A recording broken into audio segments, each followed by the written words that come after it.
Good morning all of you. सार्थक पहल बदलाव हमसे है मैं पुनः एक बार आप लोगों का स्वागत है। और सार्थक पहल के माध्यम से हम पढ़ रहे थे केंद्रीय निर्वाचन आयोग।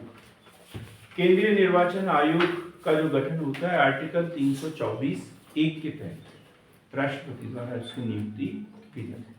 324(1) बहुसदस्यीय हो सकता है, ये हमने पढ़ा। स्वतंत्रता के लिए क्या प्रावधान किए, ये पढ़ा कि नियुक्ति की प्रक्रिया संविधान में दी गई है। वेतन भत्ते संविधान में निर्धारित है। संचित निधि से दिए जाते हैं। नियुक्ति के पश्चात सेवा काल में कोई अलाभकारी परिवर्तन नहीं किया जा सकता। वो किसी के प्रसाद पर्यंत अपने पद पर नहीं रहते, बल्कि उनको उनका निश्चित कार्यकाल है और बीच में हटाने के लिए विधिवत प्रक्रिया का पालन किया जाता है। सेवानिवृत्ति के पश्चात भारत सरकार या अन्य राज्य सरकार के अधीन किसी लाभ के पद पर कार्य भी नहीं कर सकते। ये पढ़ा अपन इसकी इनकी स्वतंत्रता के लिए प्रावधान। क्या कार्य करते हैं ये भी पढ़ लिया अपन ने। क्या कार्य करते हैं, तो सबसे पहला तो मुख्य कार्य इनका निर्वाचन कराना। किस किस के लिए?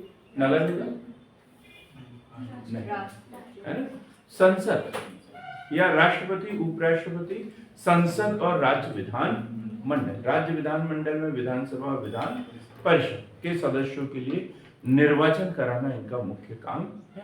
फिर परिसीमन करवाना। जनगणना के पश्चात परिसीमन अभी तक 4 बार हुआ है। मतदाता सूची बनवाना आर्टिकल 325 के तहत जनगणना के बाद और चुनाव से पहले, आम चुनाव के पहले ये मतदाता सूची का पुनरीक्षण करते हैं। पुनरीक्षण मतलब ऐसा नहीं कि हर बार नए सिरे से बनाते, पर जो पहले की मतदाता सूची है उसी में से नए नाम जोड़ देते हैं। जो डेथ कर गए हैं, ट्रांसफर हो गए इधर उधर, उनके नाम हटा देते हैं। कार्य तभी शुरू होता है जब पुरानी मतदाता सूची होती है, इसलिए पुनरीक्षण कहा जाता है इसे। ठीक, फिर है वयस नहीं, 326 का इसमें निर्वाचन आयोग के कार्यों में नहीं आएगा। 325 मतदाता सूची। चुनाव चिन्ह या राष्ट्रीय राजनीतिक दलों को मान्यता प्रदान करना। आज ये महत्वपूर्ण क्वेश्चन होगा हमारा कि कौन सा दल राष्ट्रीय राजनीतिक दल होगा, इसकी क्या क्या शर्तें होगी, ये सब हमें पढ़ना है। इसके बाद में चुनाव चिन्ह आवंटित करना। जो राष्ट्रीय राजनीतिक दल है, राज्य स्तरीय राजनीतिक दल है या क्षेत्रीय दल है, इन सभी दलों को चुनाव चिन्ह आवंटित कराना। इसके अलावा राष्ट्रपति को सलाह देना कि जो संसद सदस्य हैं ये अयोग्य हो गए हैं, क्या है, इसके संबंध में राष्ट्रपति को सलाह देना। इसके बाद कहीं राष्ट्रपति शासन लग गया हो, 1 साल हो गया हो और फिर भी वहां पे हटाना है या नहीं हटाना है, इसके मामले में राष्ट्रपति को अनुशंसा करना। और क्या कार्य, एक आध कोई कार्य बताएं सरिता जी। इसके अलावा भी कोई कार्य करता है चुनाव आयोग? चुनाव का निर्देशन, नियंत्रण, ये सब तो चुनाव आयोग करता है। निर्देशन, नियंत्रण और प्रचार प्रसार में राजनीतिक मतदाताओं को राजनीतिक जागरूकता प्रदान करना, है ना। स्वीप कार्यक्रम बताया, स्वीप कार्यक्रम।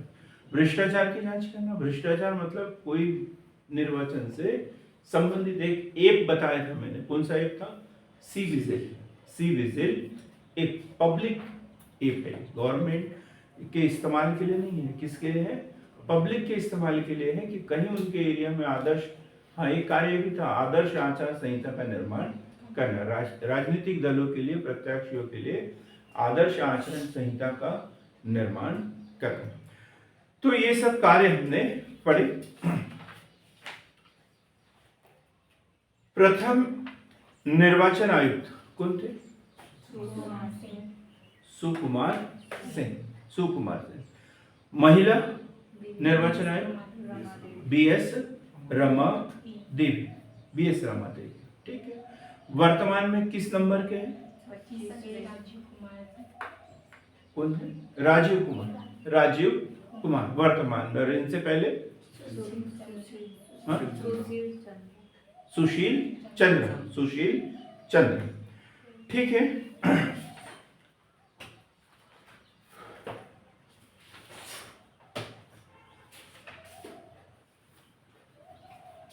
Right to recall, right to recall बड़ा क्वेश्चन है। Right to recall, right to recall. Recall मतलब वापस बुलाना, है ना? जीते हुए प्रत्याशियों को वापस बुलाने का अधिकार, यह है right to recall, right to recall. यदि यही पूछा जाए, ऑनलाइन वाले कोई बताएंगे वोट डालने का अधिकार संविधान के किस अनुच्छेद में? ऑनलाइन वाले बताएंगे, कोई बता सकता है? वोट डालने का अधिकार संविधान के किस अनुच्छेद के तहत दिया गया है? उसको बताएं।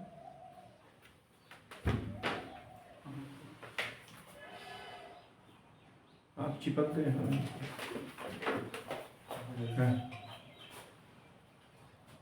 हाँ, कानूनी अधिकार है। कानूनी क्या होता? मौलिक अधिकार। ये पूछा जाता है वो मौलिक अधिकार जो आर्टिकल 4(3) के बाहर है। ये मतलब है राजनीतिक अधिकार, राजनीतिक अधिकार है, कानूनी अधिकार है, विधिक अधिकार है, सब है ये, ठीक है। तो आर्टिकल में कल से चिल्ला चिल्ला के बता रहा हूं, कैसे नहीं पता? ये निर्वाचन आयोग की समिति और मान्यता देने वाली। हाँ बताइए।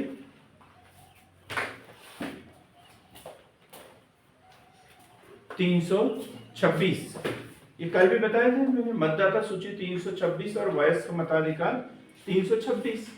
तो वयस्क मताधिकार यही तो बोलता है कि सिर्फ उसकी एक ही कंडीशन है, क्या है? 18 वर्ष की आयु।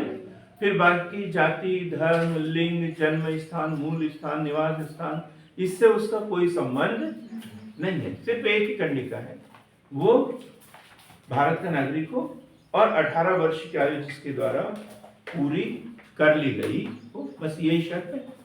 18 वर्ष की आयु और भारत का नागरिक हो, भारत का रहने वाला हो। विदेशियों को यह अधिकार दिया है क्या? नहीं, ये सिर्फ भारतीयों को दिया हुआ है। और आर्टिकल 326, आर्टिकल 326 में दिया हुआ है। बात कर रहे हैं right to recall, right to recall. Bharat में लोकतंत्र है, लोकतंत्र है। और लोकतंत्र में क्या करता है? जनता अपने प्रतिनिधि चुनती है और वयस्क मताधिकार के आधार पर। अब उसमें शिक्षा भी कोई प्रावधान है कि भाई जो पढ़ा लिखा है, समझदार है, वही व्यक्ति देगा। सब लोग वोट देते हैं। चुनाव प्रचार भी हमारे यहाँ जम के होता है, चुनाव प्रचार भी हमारे यहाँ जम के होता है। अब चुनाव प्रचार में सही बातें ला रहे हैं या नहीं ला रहे, हमें क्या मतलब? अब चुनाव प्रचार में दे देते हैं कि हमको इतने रुपए दे देंगे आपको जीतने के बाद में, ये योजना लेके आएंगे, यहाँ सड़क बनेगी, ये यूनिवर्सिटी बन जाएगी आपके बैतूल में, है ना। सरिता बोलती है मेरे गांव में, तुम्हारे गांव में बड़ा अस्पताल बना देंगे, सब वोट दे देते हैं, है ना। फिर जब समय निकल जाता है, 1 साल 2 साल निकल गया, प्रत्याशी ने तो जयराम जी की भी नहीं बोला दूर से, फिर वो एकदम चले गए कहीं पर। तो फिर हमें ऐसा लगता है ना हम ठगा गए होकर, हमने किसी गलत आदमी को वोट दे दिया है, गलत आदमी को वोट दे दिया है। तो अब क्या हम 5 साल तक इंतजार करते रहे? 5 साल तक इंतजार करें कि हमने गलत आदमी को वोट दे दिया, गलत आदमी को वोट दे दिया, गलत आदमी को वोट दे दिया? नहीं, ये नगर पालिका, नगर निगम में ये अधिकार है कि जैसे वोट देकर हमने उसको चुन के भेजा है, वैसे ही एक वोट देकर उसे वापस भी ला सकते हैं। तो ये क्या कहलाता है? Right to recall. क्लियर हुई बात है? Right to recall, right to recall. तो लिखेंगे राइट टू रिकॉल में जनता अपने चुने हुए प्रतिनिधि के काम से संतुष्ट न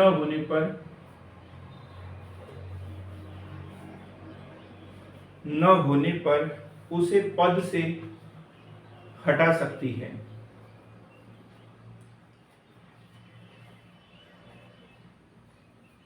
मध्य प्रदेश स्थानीय निकायों में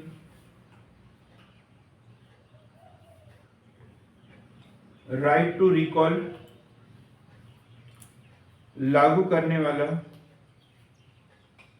पहला राज्य है।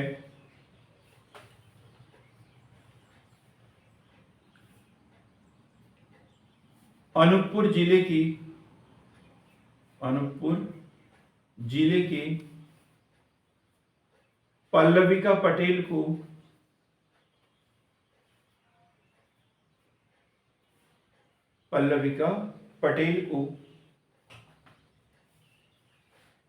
पहली बार इस अधिकार से बर्खास्त किया गया। बर्खास्त किया गया था।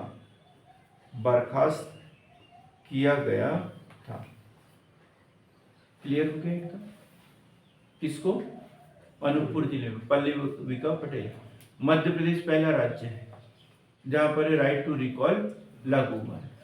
अन्य राज्य भी कर सकते थे, केंद्र में भी कर सकते थे, लेकिन नहीं, क्योंकि चुने हुए जनप्रतिनिधि तो ये ऐसे विधेयक वगैरह पारित करवाते, तो चाहेंगे क्या ऐसा? नहीं, ऐसे कामों में थोड़ी सी देरी भी लगती है। अब है पिंक बूथ। पिंक बूथ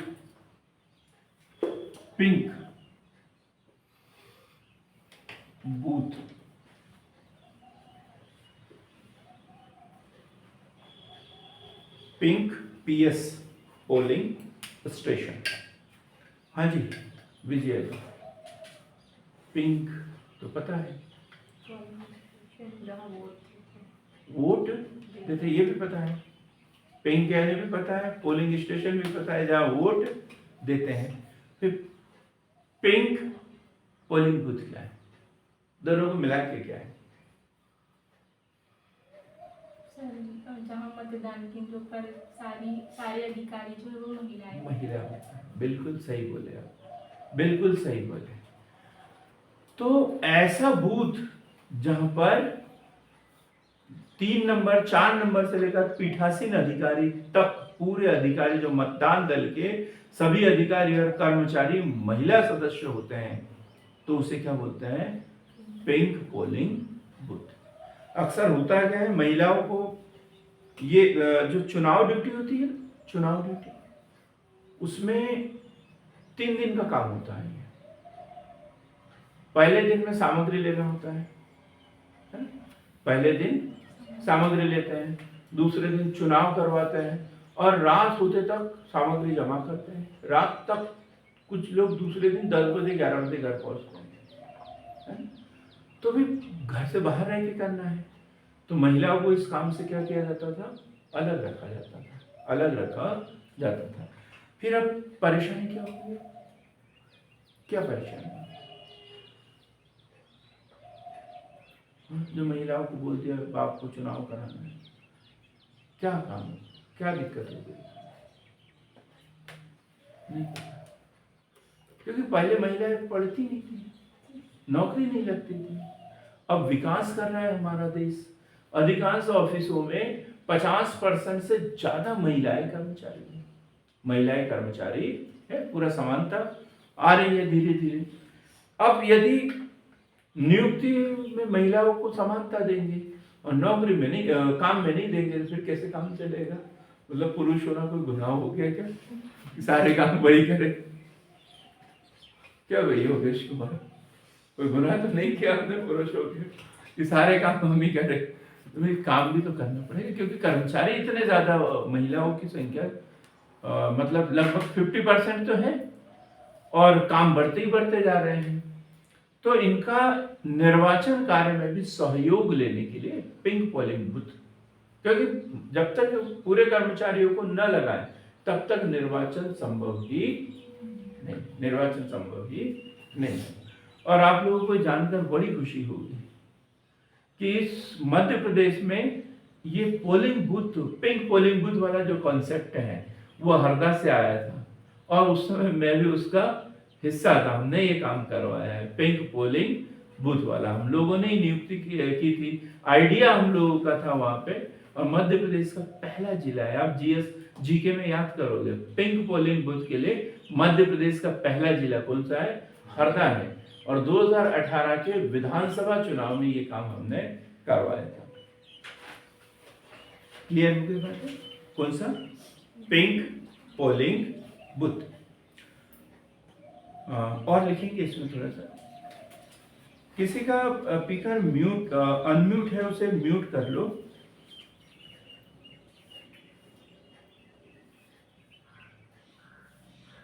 कोई भूल गया लगता है एकदम।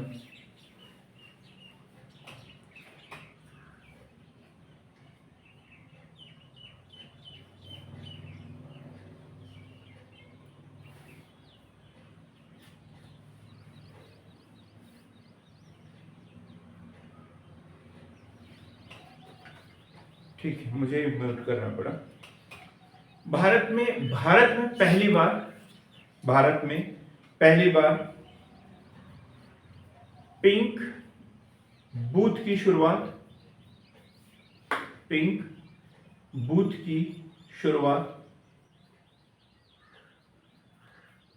पूर्व चुनाव आयुक्त नसीम जैदी ने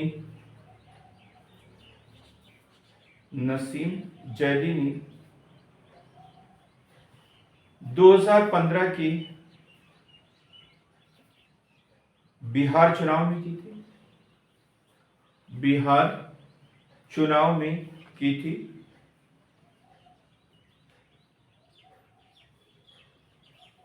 पिंक बूथ पर तैनात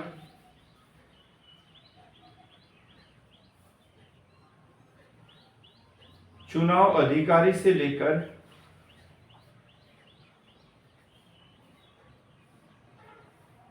सुरक्षा अधिकारी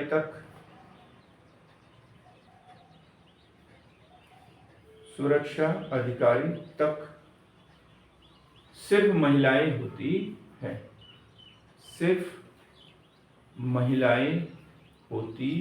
हैं। फिर योगेश को वोट डालना है तो वो कहाँ जाएगा? कैसे योगेश, तुम वोट डालने कहाँ जाओगे?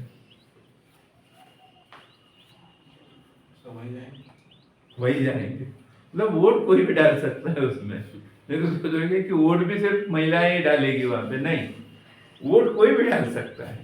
ठीक है, सिर्फ जो चुनाव संपन्न करवाने वाला जो अमला है वो महिला होगा, वो लेडीज स्टाफ होगा। यूने जी समझ में आ रहा है? कल खूब तारीफ हो रही थी हमारे कॉलेज में आपकी। हाँ जी, अभी बताऊंगा थोड़ी देर से क्यों हो रही थी।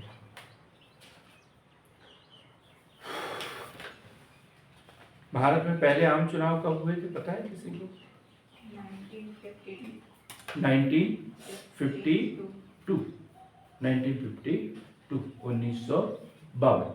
1951 में क्या हुआ था? अक्सर ये याद करते हैं 1951।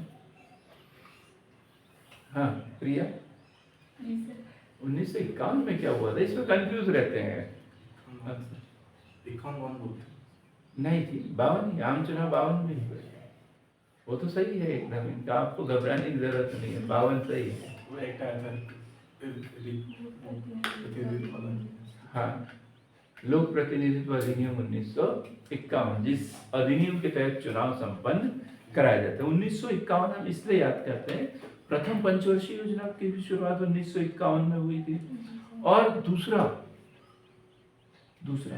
और क्या है 1951 मुझे अभी याद आया, प्रथम पंचवर्षीय योजना, जनगणना, स्वतंत्रता के बाद की पहली जनगणना 1951 में हुई। ठीक, अब हम पढ़ेंगे आचार संहिता।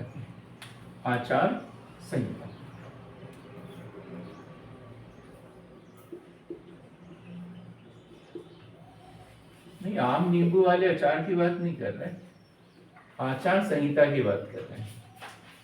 एक आचरण संहिता होता है और एक आचार संहिता होता है, दोनों में अंतर भी पढ़ना होता है। अमरदीप जी आप बताओ, आचार संहिता और आचरण संहिता में क्या अंतर है? सर, आचरण संहिता तो लोक सेवकों के लिए जो सरकार के द्वारा नियम तय किए जाते थे उसके अंदर काम करना है। हाँ, और आचार संहिता चुनाव के पूर्व, मतलब चुनाव मतदान होने के पूर्व जो लगने वाली होती है अधिसूचना, हाँ। घोषणा के बाद से। हाँ बिल्कुल ठीक है। आचरण संहिता सिर्फ लोक सेवक नहीं, सबके ऊपर ही लागू होती है आचरण संहिता। आचार संहिता निर्वाचन के समय में दूसरों के ऊपर लागू करने के लिए जो नियमों का एक फाउंडेशन बना दिया जाता है, वो समय अवधि के लिए होता है। और आचरण संहिता तो 24 घंटे चलने वाला, हर व्यक्ति के लिए अपनी आचरण संहिता होती है। ठीक, तो आचार संहिता की बात कर रहे हैं। आचार संहिता क्या है?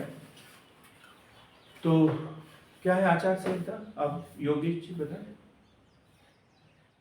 नियम कानून है सर। नियम कानून है, तो फिर आचार संहिता क्यों बोलते हैं? तो आचरण संहिता ही बोल सकते हैं।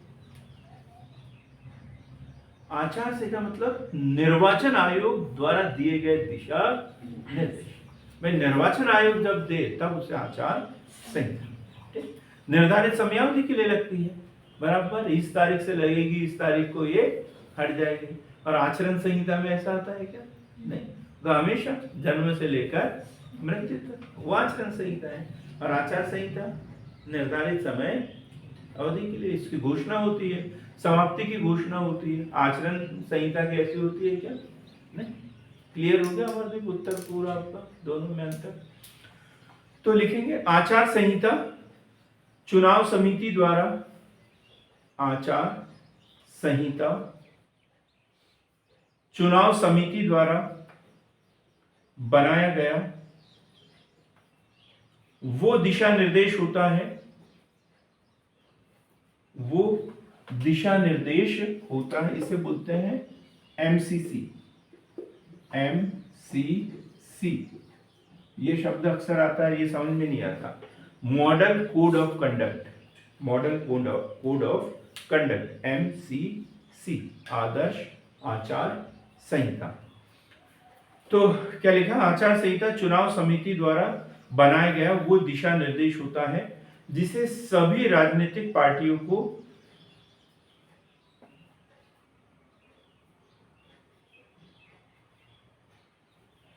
मानना अनिवार्य है, मानना अनिवार्य है। आचार संहिता के द्वारा पार्टियों की कार्यप्रणाली पर नजर रखी जाती है।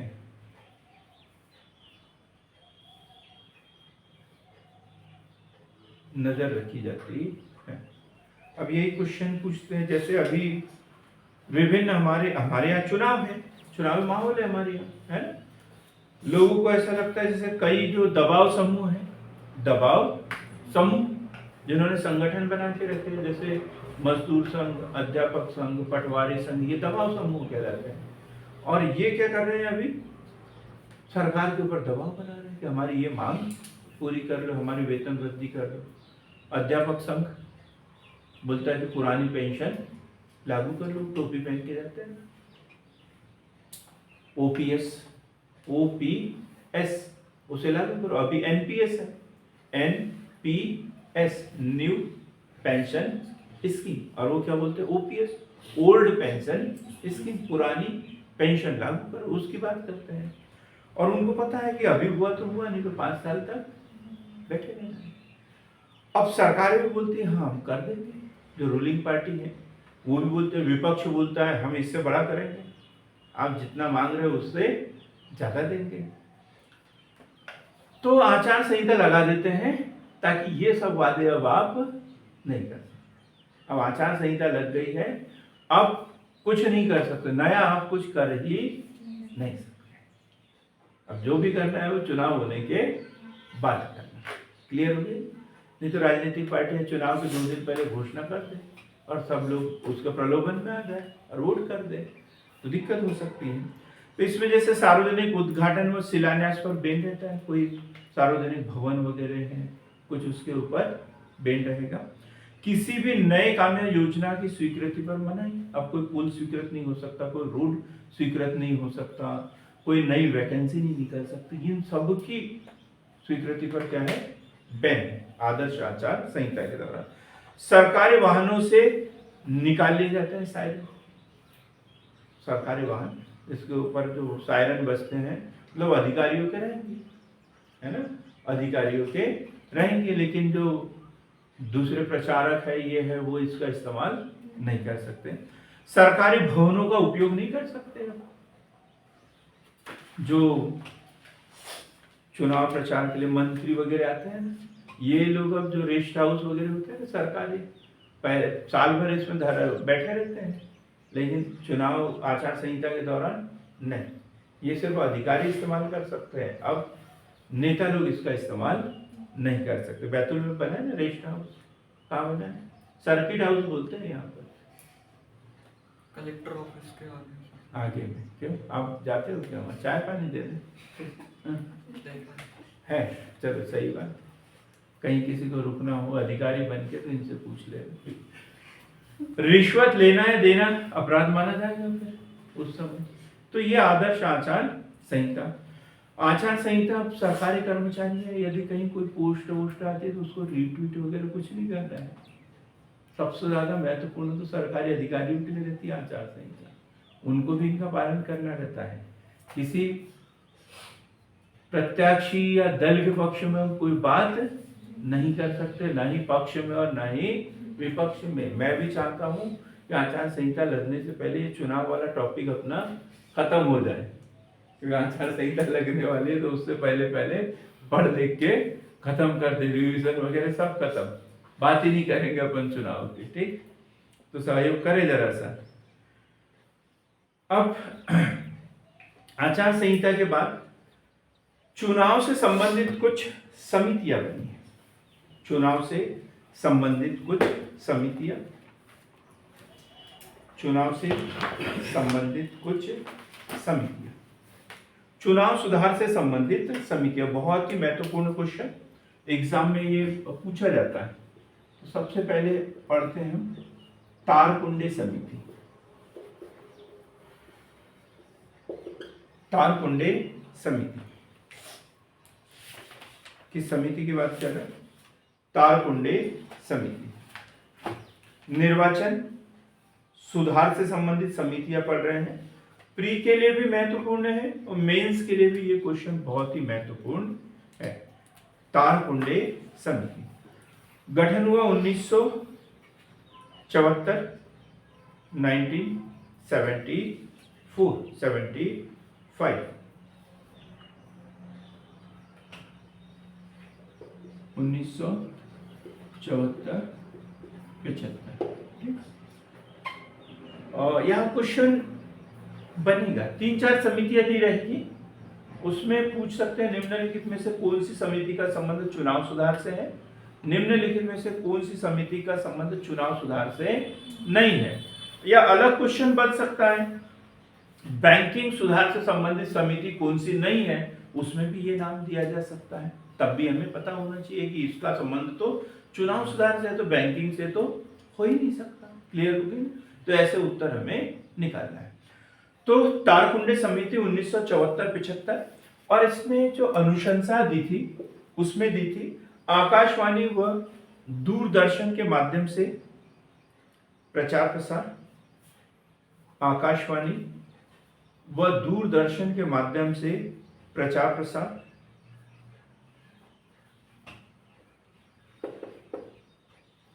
आय व्यय का लेखा जोखा, आय व्यय का लेखा जोखा, आय व्यय का लेखा जोखा। प्रत्येक उम्मीदवार को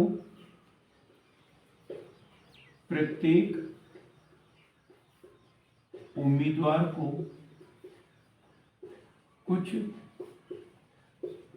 चुनाव सामग्री प्रदान की जाए सरकार की ओर से, ठीक, ये भी इन्होंने बोला था। अब देखो, चुनाव लड़ना तो सबका अधिकार है, हर कोई चुनाव लड़ सकता है, लेकिन जीतेगा कौन? जो ज्यादा प्रचार प्रसार करेगा, ज्यादा प्रचार प्रसार करेगा।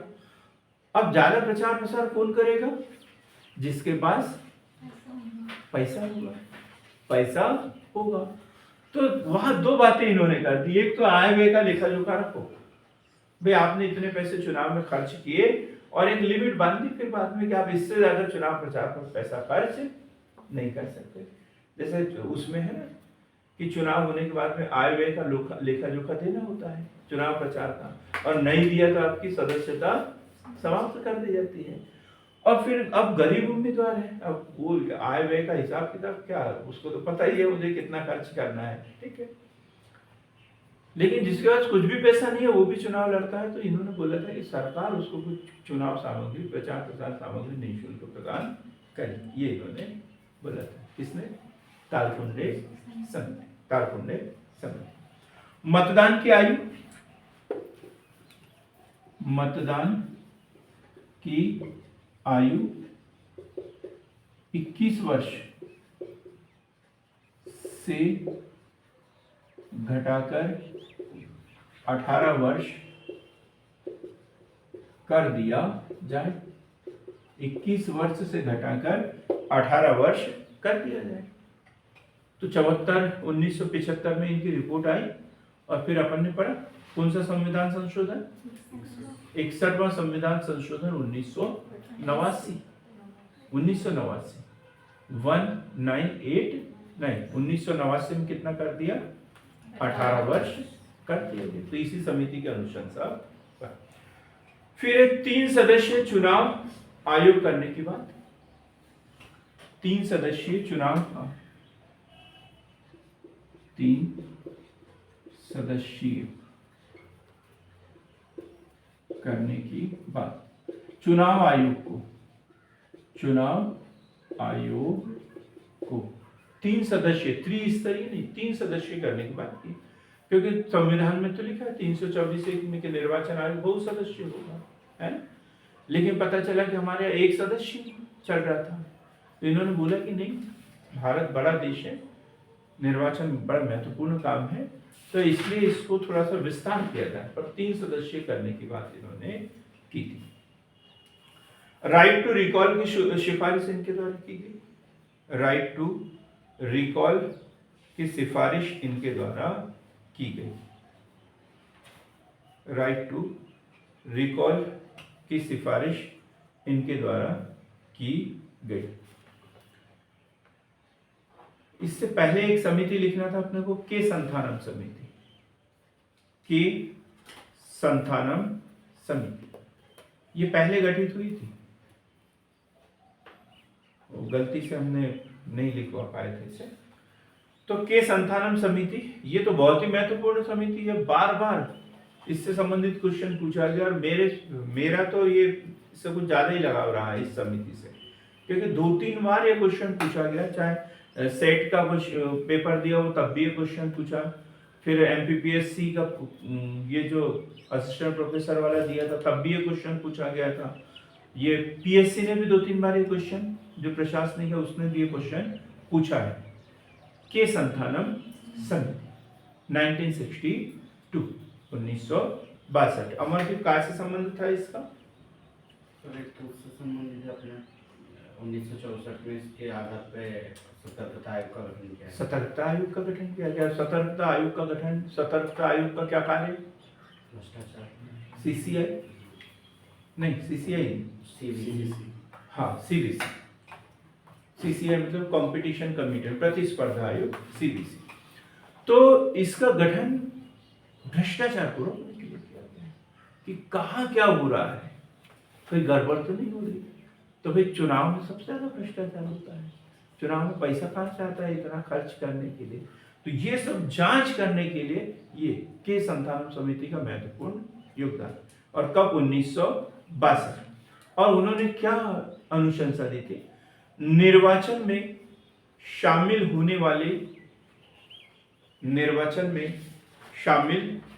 होने वाले उम्मीदवारों की न्यूनतम अर्हता हो। आज तक नहीं हुआ लेकिन लागू कि हो गया जी। योग्यता, क्वालिफिकेशन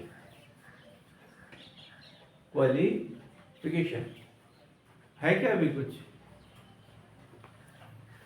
आपने कल परसों आदर्श आचार संहिता का उल्लंघन किया था। हाँ?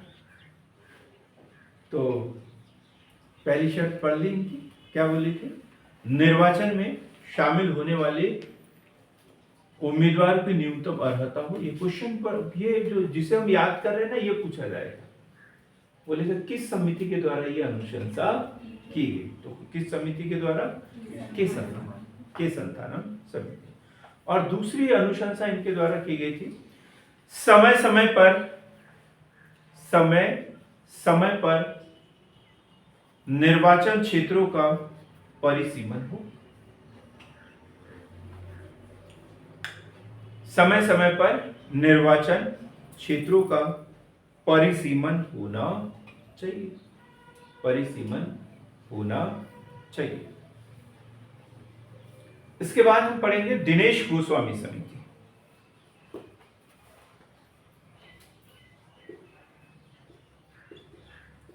दिनेश गोस्वामी समिति।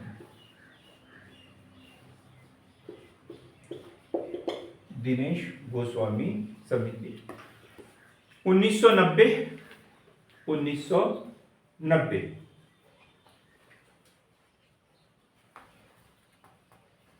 ईवीएम का प्रयोग, इनकी अनुशंसा क्या थी? ईवीएम का प्रयोग। ईवीएम क्या फुल फॉर्म बताया था ईवीएम का? Electronic voting machine. कितनी यूनिट है इसकी? 3 यूनिट, 3 है। एक कंट्रोल यूनिट, एक बैलेट यूनिट और तीसरा वीवीपैट। कल पढ़ा था ना पहले कंट्रोल यूनिट और बैलेट यूनिट ही था, और फिर बाद में वीवीपैट जुड़ गया। वीवीपैट में अपने को पर्ची दिख जाती है कि हमने जिस मतदाता को वोट दिया है, जिस प्रत्याशी को वोट दिया है उसी को वोट गया या नहीं। और फिर बाद में काउंटिंग में इसकी जरूरत पड़ती है। ठीक, तो क्या लिखा अपन ने? दिनेश गोस्वामी समिति के द्वारा पहले अनुशंसा क्या? ईवीएम का प्रयोग। मतदाता का फोटो युक्त परिचय पत्र। मतदाता का फोटो युक्त परिचय पत्र। मतदाता का फोटो युक्त परिचय पत्र। तो भ्रष्टाचार होता है ना? ये क्या नाम है आपका? प्रिया यहाँ पढ़ने के लिए आती है। बेचारे के पास में इतनी फुर्सत नहीं है कि वो वोट देने के लिए जाए, और पता चलता है कि उसका वोट कोई और डाल के चला गया। एक दादा, वो एडवर्टाइजमेंट आता है, दादा जब भी जाते हैं वहाँ पे वोट डालने के लिए, बोलते हैं क्यों भैया तुम्हारी दादी आ गई क्या? हाँ, मुझे वो वोट डाल के चली गई। जब भी वो दादा चुनाव में वोट डालने के लिए जाते थे तो उनको ये बताता था कि दादी जो है वो वोट डाल के चली गई, क्योंकि दादी की डेथ हो गई थी।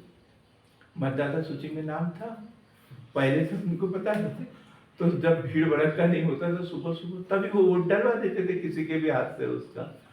तो वो दादा को लगता था कि भाई पहली बार गया तो पूछा कि ये तुम्हारी वाइफ नहीं है? तो बोले नहीं है। फिर उसको पता चला कहीं से कि वो तो वोट डालने के लिए आई थी, उसका वोट डला है, तो उसको ऐसा लगा कि वो वहां से वोट डालने के लिए आती है। तो वो सोचता है बेचारा अब की बार जब भी आएगी तो मैं उससे मिलूंगा। तो पूछता है, बोलते वो आई कि नहीं आई? बोलते वो आके वोट डाल के चली गई। तो ऐसे गड़बड़ भी हो जाते हैं। तो इसलिए मतदाता सूची का पुनरीक्षण होता है बार बार कि नाम जो है उसी का रहे जो वास्तव में मतदाता है। अगर डेथ कर गए या कुछ हो गए तो उसके नाम क्या है, मतदाता सूची से हटा देना चाहिए। और फिर कई लोग क्या है, मतदाता सूची में तो नाम होता है, इंदौर जाते हैं, पीतमपुर जाते हैं काम करने के लिए, है। तो फिर यदि उनका फोटो युक्त परिचय पत्र नहीं रहेगा तो कोई भी चल जाएगा ये मैं हूँ। अब उसमें फोटो तो है ही, कैसे पहचानेंगे ये विजया है कि प्रिया है कि क्या है? नहीं पहचान जाएंगे, क्योंकि मतदान दल तो दूर से आता है, दूसरी जगह से आता है, वो किसी को पहचानते नहीं है। और इसीलिए पहचान वाले को लगा देंगे तो गड़बड़ करेंगे। तो इसलिए नए लोगों को लाते हैं ताकि किसी भी प्रकार की कोई सेटिंग वहां पर न हो। और उसके सामने दिक्कत ये थी कि वो फोटो युक्त परिचय पत्र नहीं थे। तो अब बोला कि आपको फोटो युक्त परिचय पत्र ही लेकर आना है ताकि पहचान जाए कि ये यही व्यक्ति है। क्लियर हुआ? तो ये अनुशंसा किसने की थी? दिनेश गोस्वामी समिति। मतदाता पत्र फोटो युक्त होना चाहिए, यह मतदाता का फोटो युक्त परिचय पत्र। अगली अनुशंसा की थी लोकसभा चुनाव के लिए, लोकसभा चुनाव के लिए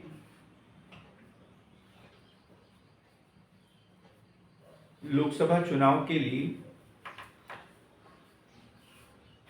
सरकारी निधि का निर्माण हो, सरकारी निधि का निर्माण हो। मतलब सरकारी खर्च पर ही चुनाव होना चाहिए, प्रत्याशी को स्वयं का खर्च नहीं, क्योंकि इसमें गरीब अमीर सब लोग चुनाव लड़ेंगे, ठीक। लेकिन ये हुआ नहीं। अगला लिखेंगे मतदान केंद्रों पर, मतदान केंद्रों पर हिंसा की घटनाओं को रोकने के लिए, हिंसा की घटनाओं को रोकने के लिए कानून बने और पूर्ण मतदान की व्यवस्था हो, पूर्ण मतदान की व्यवस्था हो, पूर्ण मतदान की व्यवस्था हो।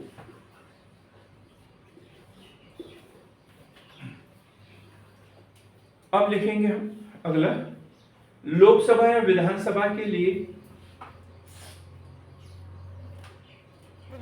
लोकसभा या विधानसभा के लिए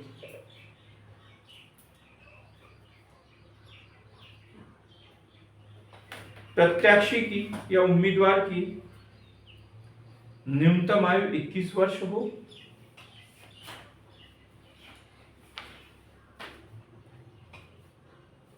तथा विधान परिषद और राज्यसभा के लिए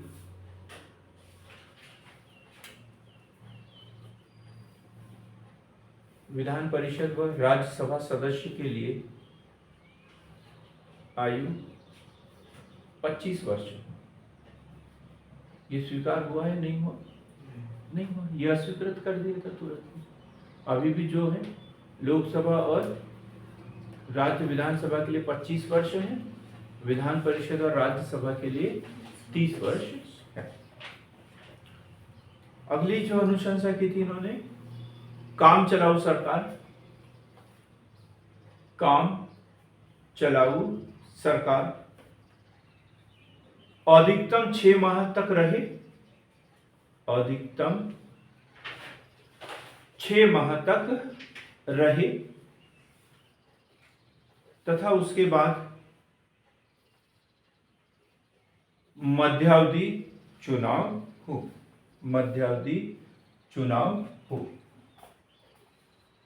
एक है मिली जुली सरकार, मिली जुली सरकार, और दूसरा है काम चलाऊ सरकार। दोनों में बड़ा अंतर है, दोनों में बड़ा अंतर है। क्या हुआ, किसी भी दल को लोकसभा चुनाव में और किसी भी दल को स्पष्ट बहुमत नहीं मिला। तो राष्ट्रपति महोदय जी ने जिसमें अपनी स्वेच्छा से किसी भी दल के मुखिया को बुला लिया कि आप सरकार बनाओ और बहुमत साबित कर दो। ठीक है, उन्होंने प्रधानमंत्री पद की शपथ ली और उन्होंने जुगाड़ तुगाड़ करना शुरू कर दिया। दो चार जो बड़े बड़े दल थे उनसे संपर्क स्थापित किया। सबसे मुख्य दल तो अलग रहेगा, जिसको जो दूसरे नंबर का रहेगा वो तो कभी उसमें शामिल होगा नहीं, वो विपक्ष में बैठेगा। और इसके बाद वाले, जैसे हमारे यहाँ दो अभी मुख्य राजनीतिक दल मान, वैसे तो 7 है 6 है, लेकिन 2 को मान के चले, कांग्रेस और बीजेपी। ठीक है, तो एक साथ पक्ष में रहेगा, एक विपक्ष में रहेगा। लेकिन जैसे फिर समाजवादी पार्टी, आम आदमी पार्टी, बहुजन समाजवादी पार्टी, मार्क्सवादी, तृणमूल कांग्रेस, बीजू जनता दल, ये सब पार्टियों से ये क्या करेंगे, संपर्क करेंगे कि आप हमारे इसमें शामिल हो जाओ सरकार में। ठीक है, हमारा समर्थन कर दो। और फिर समझौता हो जाता है कि हम आपको, पार्टियां ऐसे ही शामिल नहीं होती, वो कुछ पद की मांग करते हैं कि हमें वित्त मंत्रालय दे दो, हम शामिल हो जाएंगे। कोई बोलता है कि हमें स्वास्थ्य मंत्रालय दे दो, ये मंत्री बनना होता है उनको, तो ठीक है, उसी के लिए तो चुनाव ही लड़ते हैं बेचारे। तो अब गठबंधन हो गया, मान गए वो और सरकार बना ली, तो वो कहलाती है मिली जुली सरकार या गठबंधन सरकार। ये चल रहा है, 5 साल भी निकल सकते हैं, लेकिन ये कहलाती है गठबंधन की सरकार या मिली जुली सरकार। लेकिन राष्ट्रपति महोदय ने तो उनको ऑफर दिया था, लेकिन इसके बावजूद कोई भी दल स्पष्ट बहुमत साबित न कर पाए, दूसरे दल उसको समर्थन ही न दे। तो अब तो मध्यावधि चुनाव होंगे, लेकिन क्या मध्यावधि चुनाव बिना सरकार के हो सकते हैं? नहीं हो सकते। तो उस समय भी भाई चुनाव की तारीखें डिसाइड होगी, ये वो खर्च का आकलन करेंगे, मतदाता सूची का पुनरीक्षण होगा, सब कुछ होगा। अब तो उसके लिए तो कुछ समय के लिए वो सरकार, जो भी राष्ट्रपति जिसको बोल देगी अब आप सरकार बना लो, तो वो सरकार काम चलाओ सरकार कहलाती है। और उसका काम है सिर्फ और सिर्फ नए चुनाव होते तक सरकार बनाए रखना। तो वो क्या कहलाती है, काम चलाओ सरकार। बस समझ में आया ना दोनों में अंतर, मिली जुली सरकार और काम चलाओ सरकार। तो इन्होंने बोला था कि काम चलाओ सरकार का 6 महीने से अधिक समय तक काम नहीं चला सकते, 6 महीने के अंदर ही आपको मध्यावधि चुनाव करा लेना चाहिए। क्लियर? ये अनुशंसा भी इनके द्वारा की गई थी। ईवीएम का उपयोग सभी चुनाव में हो, ये भी इन्होंने बोला था। ईवीएम का उपयोग सभी चुनावों में हो, सभी चुनावों में हो।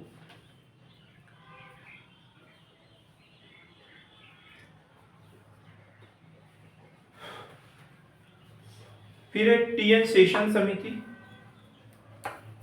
1992,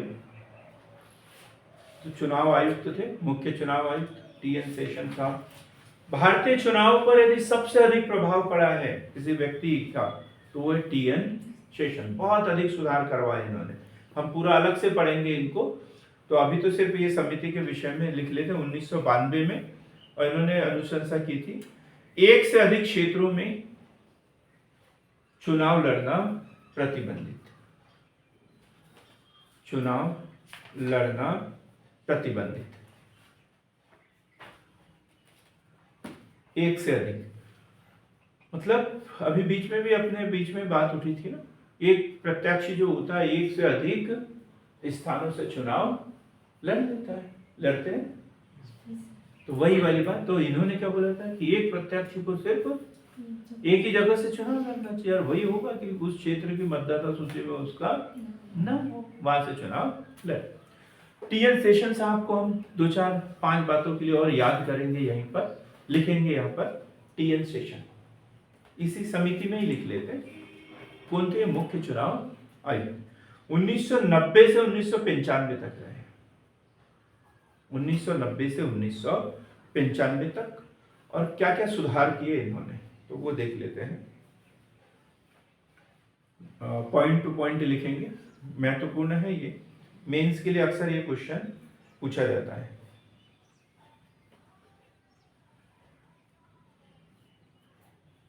चुनाव की अधिसूचना जारी होने के बाद,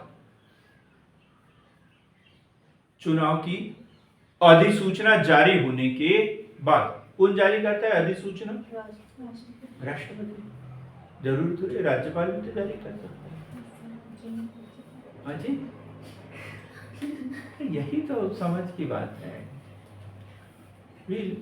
जो मुख्य निर्वाचन आयुक्त जिन चुनाव की तारीख डिसाइड करता है, केंद्रीय निर्वाचन आयोग, उसकी अधिसूचना राष्ट्रपति जारी करेंगे, और जो स्थानीय निर्वाचन है इसके राज्यपाल जारी करेंगे। राज्यों के लिए नहीं बोल सकते, राज्यों के लिए नहीं बोल सकते। इसलिए मैं कल से वही तो बताने की कोशिश कर रहा हूं कि राज्य निर्वाचन आयोग का काम ही अलग है। वो है पंचायतों के, स्थानीय निकायों के चुनाव करवाना, और इसकी अधिसूचना कौन जारी करेंगे?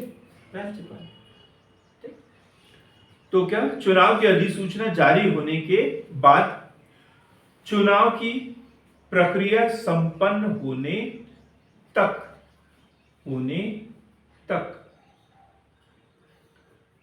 कोई भी मंत्री का दौरा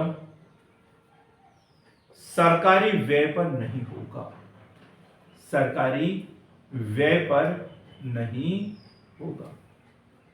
ठीक है। अभी हमारे यहाँ चुनाव है तो अभी मंत्री आ रहे हैं, केंद्र से मंत्री आ रहे हैं, प्रधानमंत्री महोदय जी भी आ गए, और सरकारी दौरा है उनका है।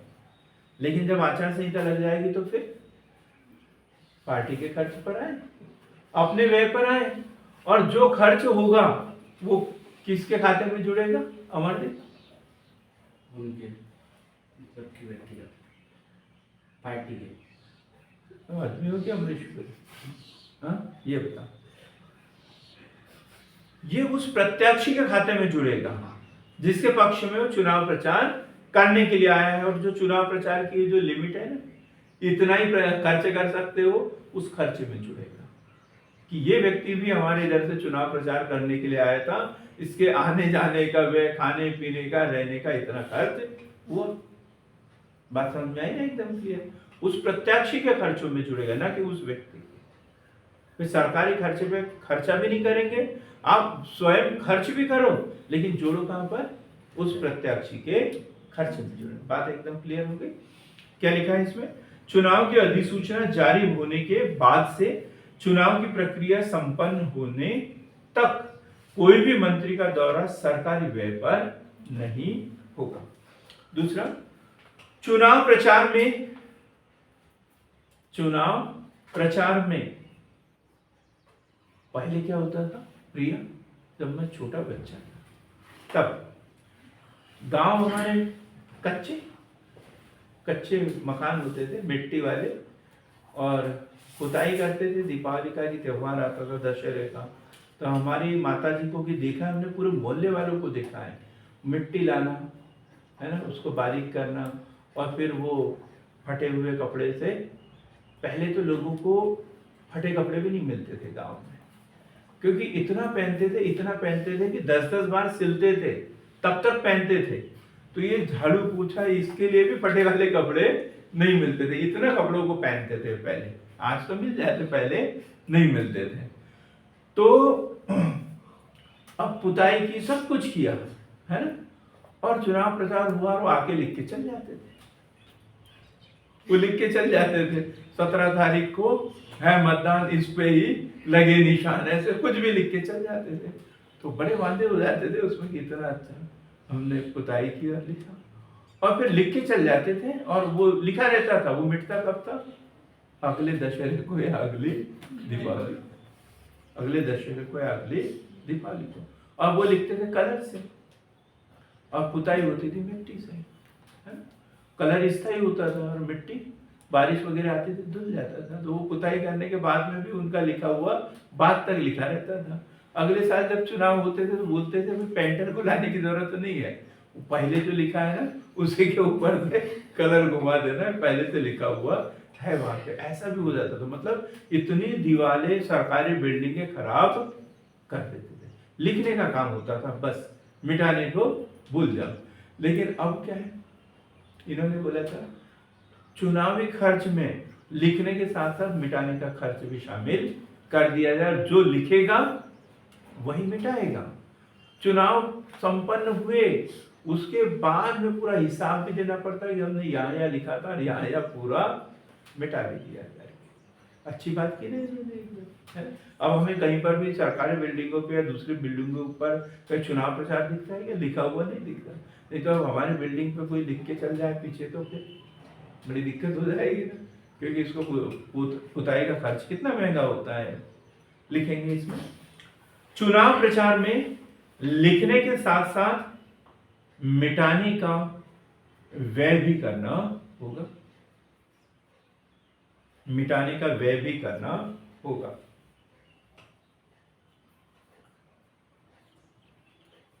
चुनाव प्रक्रिया में या चुनाव प्रक्रिया के दौरान,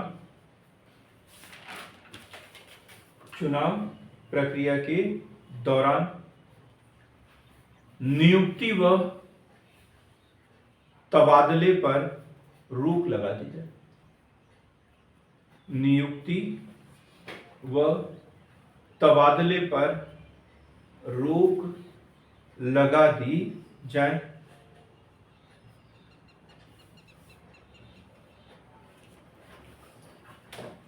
किसी प्रत्याशी के समर्थन में, अब देखो चुनाव प्रचार पहले क्या काफिला चलता था एक साथ में पूरे 150 गाड़ियां फोर व्हीलर चलती थी। अब नहीं, क्या लिखा है, किसी प्रत्याशी के समर्थन में 3 से अधिक कार शामिल नहीं हो सकती। 3 से अधिक कार शामिल नहीं हो सकती। जो प्रत्याशी होता है ना, जो संबंधित आरओ होता है, आरओ का मतलब समझते हो क्या सरिता? वो आरओ नहीं जहां से शुद्ध पानी निकलता है, मैं आरओ की बात कर रहा हूँ। रिटर्निंग ऑफिसर की बात कर रहा हूँ, निर्वाचन अधिकारी की बात कर रहा हूँ, रिटर्निंग ऑफिसर। उसके बाद में सूची देना पड़ता है कि ये 3 कार हमारी है और इससे हम चुनाव प्रचार करेंगे। और फिर एफएसटी होती है, एफएसटी फ्लाइंग टीम होती है, जो भ्रमण करती है, देखते चुनाव आदर्श आचार संहिता का पालन हो रहा है या नहीं। और यदि उस नंबर से भिन्न कोई नंबर की कार यदि चुनाव प्रचार करते हुए पकड़ा जाए तो उस प्रत्याशी के पक्ष में माना जाएगा कि इसने आचार संहिता का उल्लंघन किया है।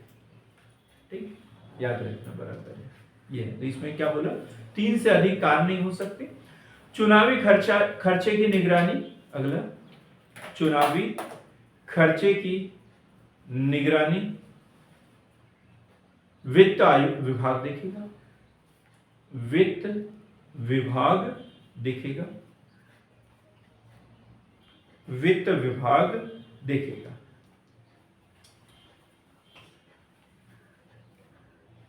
अगला लास्ट पॉइंट, चुनाव खर्च का गलत विवरण देने पर कौन सा मुकदमा दर्ज होना चाहिए? हाँ जी,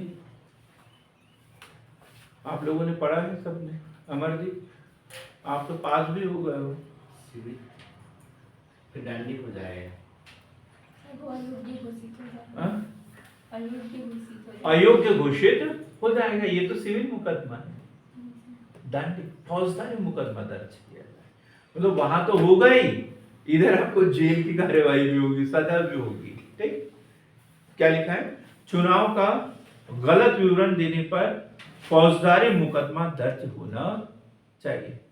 फौजदारी मुकदमा दर्ज होना चाहिए। सिविल का तो पहले से ही है, सिविल का तो संविधान में लिखा हुआ था ना, उस चुनाव आयोग की कार्यप्रणाली में लिखा हुआ है, लेकिन इन्होंने बाद में संशोधन करवा दिया।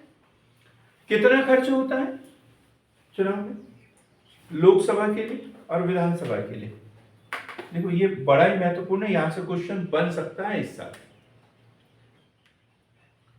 लोकसभा लोक सभा और दूसरा होता है राज्य विधान सभा। तो विधानसभा की सीटें भी जैसे बड़े राज्य छोटे राज्य है ना, और लोकसभा की बड़ी सीट और छोटी सीट, जैसे मणिपुर वगैरह छोटे राज्य है और छोटी छोटी सीटें हैं तो उनके लिए अलग है, और बड़ी सीटों के लिए बड़ी सीट ही लिख देता हूं मैं, बड़ी सीट और छोटी। ये स्पष्ट परिभाषित है, आप इसके चक्कर में मत पड़ जाना, स्पष्ट परिभाषित है बड़ी सीट कौन सी, छोटी सीट कौन सी। तो लोकसभा में बड़े राज्यों के लिए 95 लाख रुपए, 95 लाख रुपए, और यदि और पहले कितना था ये 70 लाख रुपए, 70 लाख रुपए। पहले 2019 तक जो चुनाव हुए थे तो उससे पहले प्रावधान था, वो अधिकतम कितना खर्च कर सकते थे, 70 लाख रुपए, लेकिन 2019 में बढ़ाकर कितना कर दिया, 90 लाख रुपए। जिसके पास हो वो लड़े चुनाव, इससे ज्यादा खर्च नहीं कर सकता, 91 नहीं कर सकता, कितना 90।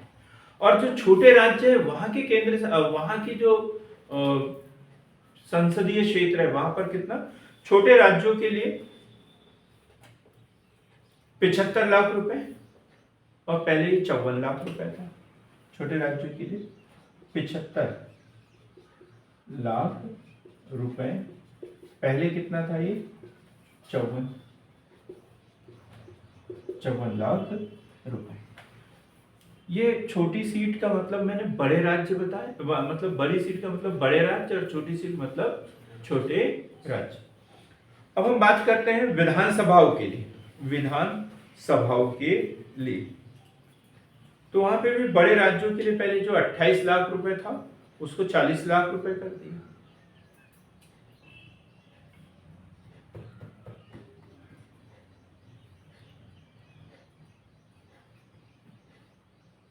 $28 लाख रुपए से बढ़ाकर कितना कर दिया, 40 लाख रुपए। और छोटे राज्यों में 20 लाख से बढ़ाकर 28 लाख कर दिया, 20 लाख से बढ़ाकर 28 लाख रुपए कर दिया गया। अब सीधा सा क्वेश्चन, सरल सा क्वेश्चन घुमा के पूछता हूं। क्षेत्र के आधार पर देखा जाए तो महंगा चुनाव कौन सा है, लोकसभा का या विधानसभा, बताओ ये प्रत्यक्ष की दृष्टिकोण से। अमरदीप, मतलब जहाँ पैसे ज्यादा पूछो, हाँ लोकसभा में लिमिट ज्यादा है, लोकसभा में लिमिट ज्यादा है। और कोई कुछ बकेगा, बकना इसलिए बोलता हूँ क्योंकि जब मैं जैसा चाहता हूँ वैसा उत्तर नहीं मिलता, तो फिर मैं क्षेत्र के आधार पर बोला ना। ये देखो अब आप, ये बैतुल हरदा संसदीय क्षेत्र, ठीक है, इसमें कितना खर्च कर सकते हैं हम, संसदीय क्षेत्र में 90 लाख रुपए, 90 लाख रुपए। अब इसमें ये बैतूल की विधानसभा सीटें कितनी है, 5, ये हरदा की कितनी है, 2, और ये कितनी है, 1। 5 और 2 7 और 1 8, 8 विधानसभा सीटें हैं, और एक सीट पर कितना खर्च करना है, एक विधानसभा सीट पर कितना, 40 लाख, 40 लाख। एक विधानसभा सीट पर 40 लाख एक प्रत्यक्ष खर्च कर सकता है। तो भाई अब कितनी सीटें हैं, 8, तो 8 सीटों पर 40 का गुणा कर दो, 3,20,000 रुपए। विधानसभा सीट पे 3,20,000 रुपए, और लोकसभा सीट पे मात्र 90 लाख रुपए। तो एक क्षेत्र के आधार पर देखा जाए तो विधानसभा चुनाव महंगा है। विधानसभा महंगा हुआ कि नहीं, इसमें ज्यादा प्रचार प्रसार होता है, ज्यादा खर्च करने की स्वतंत्रता है। अब मान लो पार्टी बेस पे भी देखें तो संसदीय क्षेत्र में एक पार्टी एक ही प्रत्याशी खड़ा करेगी, और उसके ऊपर कितना खर्च करना है उसे, 90 लाख रुपए। और एक पार्टी यहाँ पर 8 प्रत्याशी खड़ा करेगी और हर एक पे कितना खर्च करेगी, 40 लाख रुपए। कौन सा महंगा हुआ चुनाव, अब बात समझ में, महंगा चुनाव।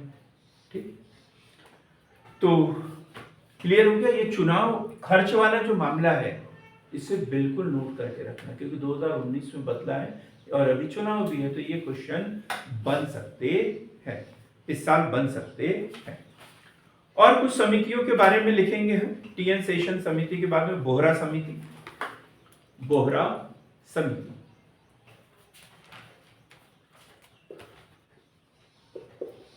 बोहरा समिति,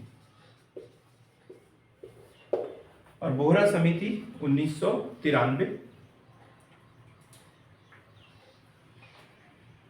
राजनीति के अपराधीकरण की छानबीन के लिए, मतलब एक ये तदर्थ समिति थी कुल मिलाकर। इसको एक उद्देश्य दिया गया था कि आपको इस मसले पर जांच करना है, इस मामले पर, इस मुद्दे पर जांच करना है। क्या था? राजनीति के अपराधीकरण की छानबीन के लिए। होता क्या है, या तो राजनीति का अपराधीकरण हो जाता है या अपराधों का राजनीतिकरण हो जाता है। अपराधों का राजनीतिकरण मतलब अपराध जो होते हैं वो राजनीति की शरण हो जाते हैं, या राजनीति का अपराधीकरण। कई अपराधी प्रवृत्ति के लोग जिनके ऊपर 10-10, 15-15 न्यायालय में मुकदमे चल रहे हो, हत्या जैसे, बलात्कार जैसे संगीन मामले चल रहे हो, विचाराधीन हो, ऐसे प्रत्याशी भी चुनाव लड़ते हैं। पार्टी उसे टिकट भी देती है, चुनाव भी लड़ते हैं और पब्लिक उन्हें वोट भी देती है, चुनाव जीत भी जाते हैं। और हद तो तब हो जाती है जब किसी व्यक्ति के ऊपर कई जगह मुकदमे दर्ज हो और किसी राज्य का मुख्यमंत्री बन जाता है। ये क्या है? राजनीति का अपराधीकरण या अपराधों का राजनीतिकरण, अपराधों का राजनीतिकरण। तो इसकी जांच करने के लिए बोहरा समिति का गठन हुआ था। कब? 1993। अब पढ़ेंगे हम इंद्रजीत गुप्त समिति। इंद्रजीत गुप्त समिति, इंद्रजीत गुप्त समिति 1998 में इसका गठन हुआ था और 1999 में इसकी रिपोर्ट आई थी।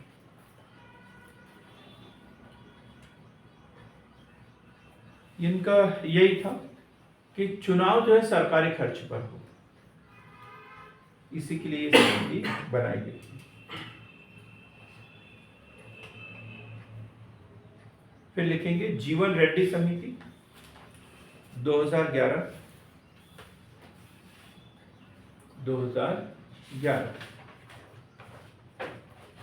जीवन रेड्डी समिति 2011। क्या होता है? जैसे एनसीपी का नाम सुना है? एनसीपी, एनसीपी कांग्रेस की पार्टी, कांग्रेस से शरद पवार जिसके अध्यक्ष महाराष्ट्र में, एनसीपी नेशनल कांग्रेस पार्टी, राष्ट्रीय Congress party, national Congress party, राष्ट्रवादी, हाँ सॉरी, राष्ट्रवादी कांग्रेस पार्टी। कांग्रेस जो भारतीय राष्ट्रीय कांग्रेस की बात कर रहे हैं ना हम, उसी का बदला हुआ, उसी से विखंडन होके बना हुआ, उसी की एक ब्रांच है। जैसे तृणमूल कांग्रेस पढ़ते हैं कहां पर? पश्चिम बंगाल में, पश्चिम बंगाल में। हरियाणा में भी ऐसी कोई पार्टी कांग्रेस का बहुत बार। जैसे भारतीय राष्ट्रीय कांग्रेस अलग है और कांग्रेस ई, अभी जो चुनाव लड़ते हैं ये कांग्रेस ई भी लिखा हुआ मिलता है ना, इंदिरा कांग्रेस। ये अलग अलग पार्टी जो है कांग्रेस से विभाजन होके बनी। और विभाजन कब होता है? चुनाव के पहले, चुनाव के पहले। तो ये तो दल के लिए बड़ा नुकसान है। विभाजन हो जाना मतलब ये मान के चलना कि अब हम चुनाव नहीं जीत सकते हैं, ठीक, विभाजन होना। लेकिन कभी कभी पार्टी समझदार भी होती है, वो चुनाव जीतने के लिए क्या कर लेती है? चुनाव से एक टाइम पे गठबंधन, दलों का विलय कर लेती है, 2-3 दल मिलकर एक नया दल बना लेते हैं। तो इसलिए बनी थी, पर चुनाव के पहले कोई दलों का गठबंधन अब नहीं। जैसे अभी बना है ना एक सेंट्रल लेवल पे इंडिया, इंडिया, है ना। तो वैसे तो क्या जीवन रेड्डी समिति 2011 राजनीतिक दलों का चुनाव के समय विलय पर प्रतिबंध हो, विलय पर प्रतिबंध हो। पहले क्या था, प्रत्यक्ष ही ऊपर था, चुनाव जीत जाते थे उनके लिए, कि दूसरे दल में शामिल नहीं हो सकते।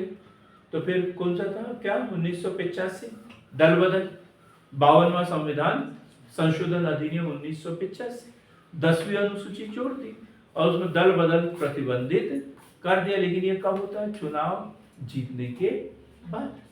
लेकिन उससे पहले भी यदि कुछ गड़बड़ करे तो उसके लिए इस समिति ने अनुशंसा दी। फिर लिखेंगे श्यामलाल शकधर समिति, शकधर समिति या शकधर आयोग।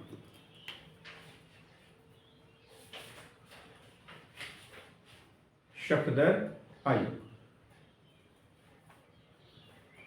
बड़ी महत्वपूर्ण समिति। 1981 में पहली रिपोर्ट, दूसरी रिपोर्ट 1985, दूसरी रिपोर्ट 1985,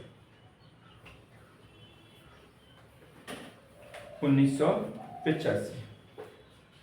तो इनकी अनुशंसा देखें तो चुनाव का खर्च राज्य द्वारा वहन किया जाए, चुनाव का खर्च राज्य द्वारा वहन किया जाए, राज्य द्वारा वहन किया जाए, फोटो युक्त परिचय पत्र दिए जाए,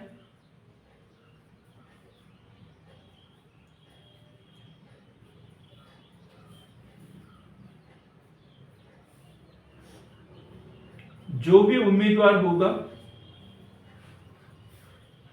जो भी उम्मीदवार होगा उससे शासन की सुविधाएं हटा दी जाए, उससे शासन की सुविधाएं हटा दी जाए। ये बड़ा अच्छा लगा मुझे। क्या वो अभी हम चुनाव करवाने गए थे, 2003 से चुनाव करवा रहा हूँ, अभी और 20 साल मुझे चुनाव करवाना है। ठीक, लंबी सेवाएं जो है मेरी सरकार के प्रति बड़ी लंबी, 2003 से 2042 तक है। तो जल्दी नौकरी लगने का यही तो फायदा होता है, जल्दी नौकरी लगने का यही फायदा होता है कि हम शासन की या सरकार की लंबे समय तक सेवा कर सकते हैं। तो अभी मैं गया था इधर उप सरपंच के चुनाव में, है चुनाव, पंचायत के चुनाव हुए थे, तब तो मुझे बड़े पद पर नियुक्त किया था। लेकिन जब चुनाव होने के बाद उप सरपंच के जो चुनाव होने थे तब मुझे भेज दिया था। तो उसमें देखा कि हर वार्ड के जो उम्मीदवार है उसने वो वोट देते हैं, जो जीते वाले लोग होते हैं। उप सरपंच का चुनाव अप्रत्यक्ष रूप से होता है। किसी पंचायत में 15 वार्ड है तो उसमें से 2-3 लड़ते हैं और बाकी सब उनको मत देते हैं जीते वाले। तो देखा कि वहाँ 12 वार्ड थे पर वोट देने वाले 9 ही थे, वोट देने वाले 9 थे। तो मैंने सोचा 12 वार्ड है तो कम से कम 12 तो प्रत्येक 12 मत होना चाहिए। क्यों? बोले किसी ने फॉर्म नहीं भरा। मुझे लगा वो निर्दलीय चुन लिए होंगे, निर्दलीय नहीं, क्या बोलते हैं सहमति से, आपसे सहमति से, अनपुष, है ना, मतलब किसका विरोध ना हो, मतलब एक ही प्रत्याशी रहा हो, एक ने फॉर्म भरा हो तो अपने आप ही जीत गया है, तो उसके लिए चुनाव करने की जरूरत नहीं है। फिर पता चला कि भाई लेकिन फिर उसे इसमें तो वोट देना चाहिए, तो भले ही वो चुन गया हो, मतलब बिना कंपटीशन के जीत गया हो, लेकिन वोट तो देना चाहिए। फिर पता चला कि किसी ने फॉर्म ही नहीं भरा, चुनाव लड़ना ही नहीं चाहा, वो सीट खाली रह गई। हमने बोला क्यों? अब उसमें बीपीएल कार्ड जमा हो जाता है। अब ये है सरकार द्वारा जो मिलने वाली सुविधाएं है वो सब क्या हो जाती है, खत्म हो जाती है।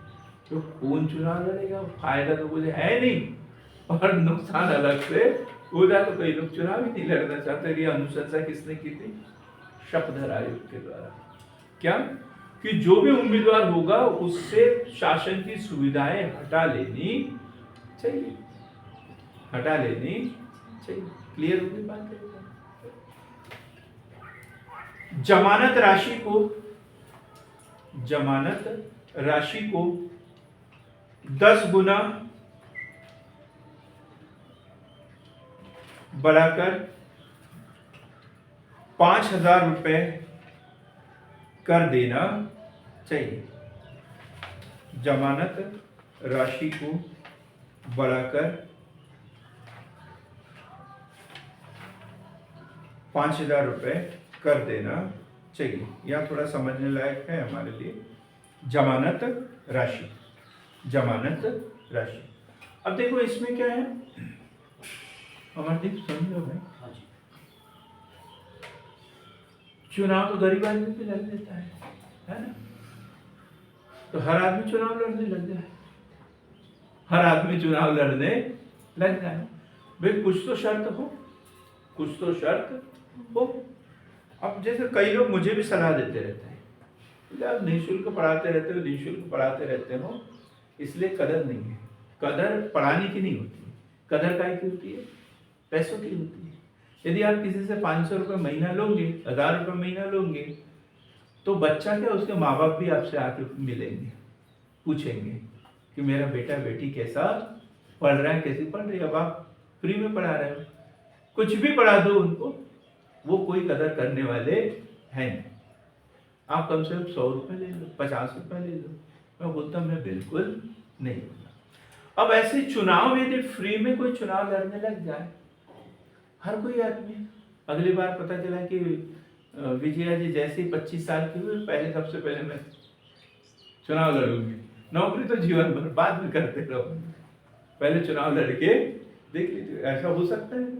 अब उसमें क्या बोला कि जमानत राशि, इतने पैसे आपको सरकार के खाते में जमा करना है, और जितना वैध मतदान होगा, जमानत राशि का सूत्र, जितना वैध मतदान होगा उसका 1/6 आपको मिलना चाहिए। नहीं तो जमानत राशि क्या हो जाएगी, जब्त हो जाएगी। जमानत जब्त हो गई, बोलते हैं ना ऐसे शब्द, अरे उसने तो चुनाव लड़ा था, जमानत जब्त हो गई बोलते हैं। जमानत जब्त होना मतलब क्या है, जो उसने एक अमाउंट जमा किया था, कॉशन मनी जिसे बोलते हैं, वो अब वापस नहीं मिलेगी। और यदि आपने उतना 1/6 मतदान प्राप्त कर लिया तो फिर राशि वापस मिल जाती है, और नहीं ली तो नहीं लिया तो फिर नहीं मिलेगी। तो इसलिए लोग बाग फिर अब हर कोई चुनाव नहीं लड़ता। वो तो 10,000 रुपये कौन खर्च करेगा, ज़्यादा भी है उसमें। अभी मेरे पास ऑथेंटिक आंकड़ा है नहीं, कल बता दूंगा मैं इसमें। लेकिन आप अभी जमानत राशि तो समझ में आ गया कि क्या होती है, कितने प्रतिशत वोट लाना है, 1/6%। वैध मत क्या होता है, वैध मत, वैध मत। ऐसे मत देखो, जाना हो तो चले जाओ घर, गुस्से से मत देखो। टाइम हो गया तो चले जाओ ना, रोक थोड़ी रहा हूं मैं तुम्हें। वैध मत योगेश, 100 वोट पड़े, पहले का बैलेट पेपर से वोट, 100 वोट पड़ते थे, उसमें से 10 वोट खारिज हो जाते थे। कहीं भी निशानी नहीं लगा, इधर लगाना है, ये चुनाव चिन्ह पर इधर लगाना था इन्होंने, और हम क्या ऐसे फोल्ड करके देते हैं, बराबर फोल्ड करके देते हैं ताकि वो दिखे नहीं। जैसे ये बैलेट पेपर है तो इसकी ट्रेनिंग भी होती है कि पहली फोल्ड ऐसी करना है, ऐसी ऐसी क्यों करते हैं, ऐसी इसलिए करते हैं क्योंकि यहाँ चुनाव प्रत्याशियों के नाम, और यहाँ पर क्या है, उसके चुनाव चिन्ह, चुनाव चिन्ह। तो ऐसा फोल्ड इसलिए करे क्योंकि शाही लगा रहे हैं, सील लगा रहे हैं, तो इसकी शाही कहाँ लगे, सिर्फ इसी पे लगे बराबर, तो इधर उधर दूसरे कहीं पर जाए ही नहीं। तो ऐसी पहली फोल्ड ऐसी करते हैं, और दूसरी फोल्ड कैसी करते हैं, ऐसी कर देते हैं, और उसको बोलते भी हैं, ऐसे दबा देते हैं कि आपको ये ले जाओ, वहां बूथ बना हुआ है, वहां जाओ, कपड़ा लगा के रखते हैं और इसको खोलना है, और ये सील, ये सील को दोनों इधर से रहती है, वो काम करते हैं, उसको बोलते हैं कि आप लगा देना वहां जाके, ठीक है। और फिर जैसा का वैसा फोल्ड करके आ जाना, जैसा का वैसा फोल्ड करके आ जाना, ठीक। और फिर बीच में से पेटी रखते हैं जहाँ योगेश बैठा है, तो योगेश को पेटी में समझ लेना, नहीं तो पर्चा लाएंगे और उसके मुंह में डालेंगे, तो पेटी रखते हैं और उसमें डाल देते हैं। एक कर्मचारी वहीं बैठा रहता है, जैसे सरिता बैठी है, उसका काम सिर्फ इतना देखना होता है कि कोई घर तो लेके नहीं जा रहा, यहाँ से जो पर्चा दिया था वो ला रहा है या नहीं, और बराबर पेटी में डाल रहा है या नहीं। कुछ लोग क्या करते हैं, सील लगा देते हैं, वही छोड़ के आ जाते हैं, है ना। तो फिर बोलते हैं कागज कहाँ है, बोलते वो तो वोट डाल दिया मैंने, कहाँ डाला, तो वहीं पे है, नहीं लेके आओ उसको, क्योंकि चुनाव से जुड़ा हुआ व्यक्ति अब उस कागज को हाथ नहीं लगा सकता, वही व्यक्ति लगाएगा उसको बुलाते हैं, पेटी में डलवाते हैं। कई लोग क्या होते हैं, जैसे इनके जैसे या दूसरे लोग, पंजाब, फूल, हाथी, ये मेरा चाचा है, ये मेरा दादा है, ये मेरे दूर का रिश्तेदार है, ये मेरा मित्र है, सील लिए top top top top top, किसी को खुश नहीं करना, किसी को नाराज नहीं करना, और सीना तान के आता है, बोलते मैंने 7 वोट दिए। कितने वोट दिए? 7 वोट दिए। तो ये क्या हो गया? खारिज। ये वैध मत है क्या? नहीं, वैध मत समझा रहा हूं मैं, ठीक है। फिर इवने जी जैसे गए, डबल चश्मा लगाए, चोर, लुच्चा, बदमाश, गुंडा, कोई काम का नहीं, चलो खाली का खाली लाके डाल दिया, किसी को नहीं डाला उसने। तो ये क्या है? ये वैध मत नहीं। कुछ लोग क्या कर लेते हैं, खोलते ही नहीं है, बाहर ही सील लगा देते हैं। हम गिनते हैं, हमें पता है, और हम बोलते हैं कि हम सालों से प्रचार कर रहे हैं कि ऐसे वोट डालना है, ऐसे वोट डालना है, फिर भी बाहर ही सील लगा के आ जाते हैं। तो ऐसी गलतियां हो जाती है। कुछ लोग क्या कर लेते हैं, उसमें बाउंड्री बनी रहती है ना। ये जैसे प्रत्याशियों का है, ये 3 प्रत्याशी हैं, तो 1, 2 और ये 3 है। तो ये जो बाउंड्री होगी एकदम ये मोटी होगी, और ऐसे लाइन रहेगी, और ये तीसरा ये ऐसे मोटी बाउंड्री रहेगी, ताकि ये पता रहे कि जैसे यहां पर भी लग गया सील, यहां पर लग गई ऐसी घूमते तीरों वाली सील रहती है ऐसी, ठीक। तो ये दिख रहा है ऊपर वाले के पक्ष में, क्योंकि ऊपर वाले केस में ज्यादा पार्ट दिख रहा है, नीचे वाले केस में कम दिख रहा है, तो ऊपर वाले के पक्ष में। लेकिन कुछ लोग ऐसा सेंटीमीटर वाला पैमाना लेके जाते हैं, हमें समझ में नहीं आता कि ऊपर है कि नीचे, एकदम बीचों बीच में लगा देते हैं। और ये लाइन जो होती है वो भी नाप की रहती है, उतनी बड़ी रहती है जितनी बड़ी सील है। यदि बीच में लगा है तो पूरी सील उसी में दिखती है, एक भी कोना बाहर नहीं निकलता। तो ये मत क्या हो गया? रिजेक्ट हो गया, ये मत रिजेक्ट हो जाता है।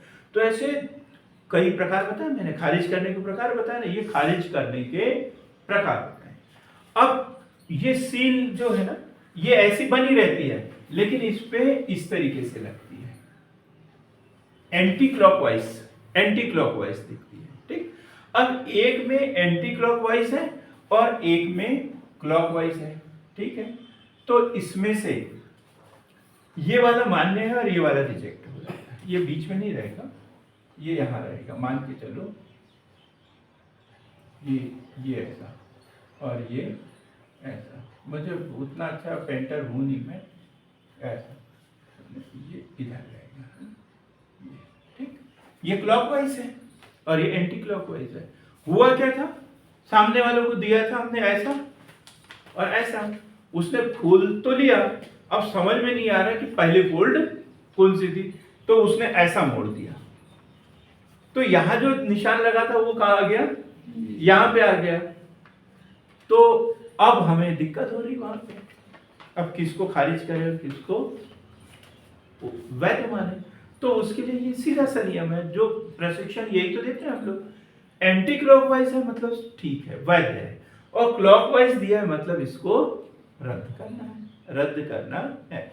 तो ये विभिन्न आधार होते हैं, ये विभिन्न आधार है। इस आधार पर जैसे 100 वोट पड़े हैं और 10 इस आधार पर अलग कर दिए तो वो अवैध है, और जो 90 वोट बचे हैं वो वैध है, जो किसी प्रत्याशी के खाते में गए हैं वो पूरे के पूरे वोट के कहलाते हैं वैध। तो टोटल का 1/6 नहीं लाना है, वैध मतों का 1/6 लाते हैं तो फिर जमानत जब्त नहीं होती है। क्लियर? कहां तक पहुंचे थे अपन? शब्द आयोग। शब्द आयोग का चल रहा था कि जमानत राशि को 10 गुना बढ़ाकर कितना कर देना चाहिए? 5,000 रुपए कर देना चाहिए। आगे लिखेंगे वीरप्पा मोइली समिति 2007, वीरप्पा मोइली समिति 2005, चुनावी एवं प्रशासनिक कार्यप्रणाली में, चुनावी एवं प्रशासनिक कार्यप्रणाली में उच्च नैतिक मूल्यों की स्थापना, उच्च नैतिक मूल्यों की स्थापना, इससे संबंधित जो है वीरप्पा मोइली समिति। बस 5 मिनट का टाइम, और ये मान के चलो कि आज की सबसे बड़ी, सबसे महत्वपूर्ण अवधारणा, सबसे बड़ी और सबसे महत्वपूर्ण अवधारणा क्या? राष्ट्रीय राजनीतिक दलों को मान्यता और राज्य स्तरीय राजनीतिक दलों को मान्यता। राष्ट्रीय राजनीतिक दल के रूप में मान्यता, और दूसरा क्या बताया मैंने? राज्य स्तरीय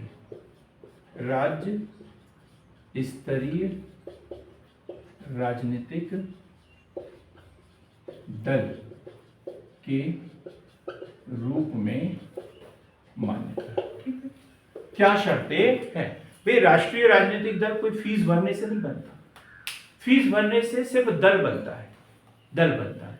और फिर जो पिछले चुनाव में जो उन्होंने प्रदर्शन किया था उसके आधार पर उसे पहले क्षेत्रीय, फिर राज्य स्तरीय, फिर राष्ट्रीय राजनीतिक दल के रूप में मान्यता मिलती है। देता कौन है? ये तो पढ़ लिया हमने। कौन देता है मान्यता? केंद्रीय निर्वाचन आयोग। लेकिन शर्त क्या है? तो शर्त में अमरदीप आपको पता होगा पहली शर्त क्या है? पहली शर्त बता दो। राष्ट्रीय लोकसभा चुनाव या विधानसभा चुनाव में जो हाँ। डाले गए उसका कितना 4%, 6%। लिखेंगे पहली शर्त, कोई दल लोकसभा अथवा विधानसभाओं के आम चुनाव में 4 अथवा अधिक राज्यों में, 4 अथवा अधिक राज्यों में वैध मतों का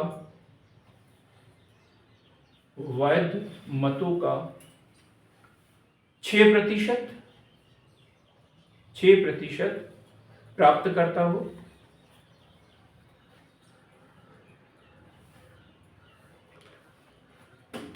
तथा इसके साथ ही एक या अधिक राज्यों में लोकसभा में 4 सीटें प्राप्त करता हो, 4 सीटें प्राप्त करता हो। क्लियर हो गई पहली शर्त। देखो ये शर्त, दोनों बातें इसे पालन करना पड़ेगा, दोनों एक साथ होना चाहिए, है ना। जैसे 4 लोकसभा सीटें आ गई उसकी, जैसे आम आदमी पार्टी को नया दल है जिसे राष्ट्रीय राजनीतिक दल के रूप में मान्यता मिली थी, तो 4 सीटें होना चाहिए उनके पास में लोकसभा में, ठीक। और जो आम चुनाव होंगे, चाहे वो लोकसभा के हो या फिर विधानसभा के हो, लोकसभा के हो या फिर विधानसभा के हो, 4 या 4 से अधिक राज्यों में वैध मतों का 6% मिलना चाहिए, वैध मतों का 6%। एक ही राज्य, मान के चलो हम यूपी की बात करते हैं, कोई पार्टी है और वहां विधानसभा की 300 सीट मिल गई उसको, 400 में से 300 सीट मिल गई, एक एग्जांपल बता रहा हूं, ठीक। और वैध मतों का भी जो 6% मिल गया, लेकिन 4 से अधिक राज्यों में नहीं मिला, तो वो क्षेत्रीय दल ही कहलाएगा, राज्य स्तरीय दल ही कहलाएगा। राष्ट्रीय दल बनने के लिए कम से कम 4 राज्यों में, 4 या उससे अधिक राज्यों में वैध मतों का 6% उसे प्राप्त करना पड़ेगा। क्लियर हो गई पहली शर्त, है। संसद के 4 सीटें होना चाहिए, और आम चुनाव चाहे लोकसभा के हो या राज्य विधानसभा के हो, 4 या उससे अधिक राज्यों में वैध मतों का 1/6% प्राप्त होना चाहिए। दूसरी शर्त लिखेंगे, यदि कोई दल, ये शर्त यदि प्राप्त नहीं हुई तो उस कंडीशन में है, अथवा भी लिख सकते हैं, है ना, अथवा, ये दोनों एक साथ जरूरी नहीं है, ऊपर वाला या फिर नीचे वाला। यदि कोई दल कम से कम 3 विभिन्न राज्यों को मिलाकर, 3 विभिन्न राज्यों को मिलाकर लोकसभा की 2% अर्थात 11 सीट जीत लेता है। 3 राज्यों में होना चाहिए, लेकिन एक में नहीं, एक में 11 नहीं, पूरी आ जाए तो भी कोई फर्क नहीं पड़ेगा। 3 राज्यों में लोकसभा की 2% सीटें, लोकसभा में 545 है, तो 2% कितना होता है उसका, 11 सीट जीतना चाहिए, ठीक। और तीसरी शर्त है, यदि किसी दल को कम से कम 4 राज्यों में राज्य स्तरीय दल के रूप में मान्यता हो,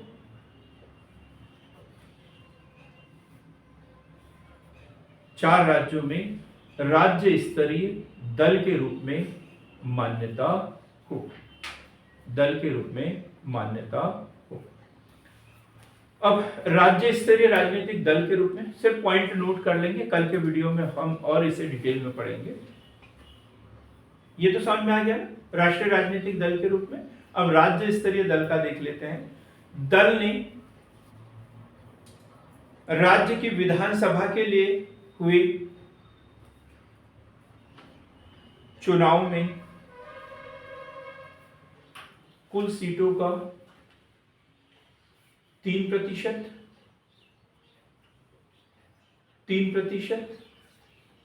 या 3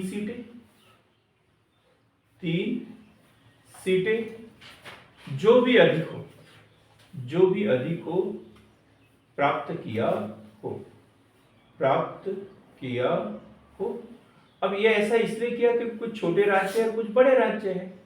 अब छोटे राज्य हैं तो वहां पर तो 3 सीटें आसानी से नहीं, 3% सीटें आसानी से ले सकते हैं, तो फिर वहां पे कुल सीटों का 3% बोल दिया, ठीक, अलग अलग इसमें। दूसरा, लोकसभा के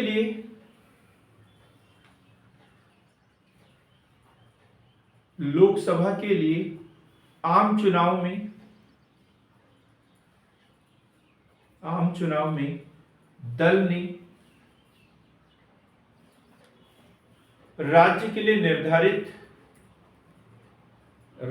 लिए निर्धारित प्रत्येक 25 लोकसभा सीट में एक सीट पर 25 लोकसभा सीट में एक सीट पर जीत दर्ज की हो, जीत दर्ज की हो। जैसे हमारे यहाँ लोकसभा की कितनी सीटें हैं? 29 है ना। 29 में से पहला 25 में से एक जीतना चाहिए और दूसरा अब कितनी बची? 4, तो कम से कम 2 सीटें जीतना पड़ेगा। तो हमारे यहाँ पे राज्य स्तरीय राजनीतिक दल का दर्जा मिल जाएगा, ठीक, क्योंकि प्रत्येक 25 में से एक सीट जीतना होता है, ठीक है। और दूसरा आधा अधूरा रहता है, उसको भी एक माना जाता है ना, क्योंकि सवा सीट तो जीत नहीं सकते, उसके लिए एक ही जीतना पड़ेगा। अगला लिखेंगे, राज्य में हुए लोकसभा या विधानसभा के चुनाव में, राज्य में हुई लोकसभा या विधानसभा के चुनावों में दल ने कुल वैध मतों के 6% मत प्राप्त किए हो, 6% मत प्राप्त किए हो,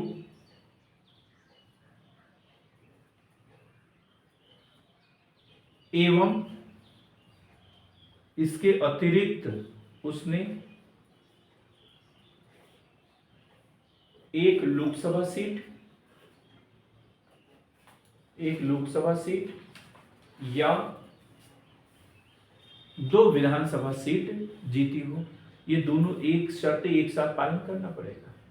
6% मत भी प्राप्त करना है और एक लोकसभा की सीट या 2 विधानसभा की सीट जीतना है, एक साथ है ये। और लास्ट लिखेंगे, राज्य में लोकसभा या विधानसभा के लिए, राज्य में लोकसभा या विधानसभा के लिए हुए चुनाव में दल ने कुल वैध मतों का कितना प्रतिशत हमारे?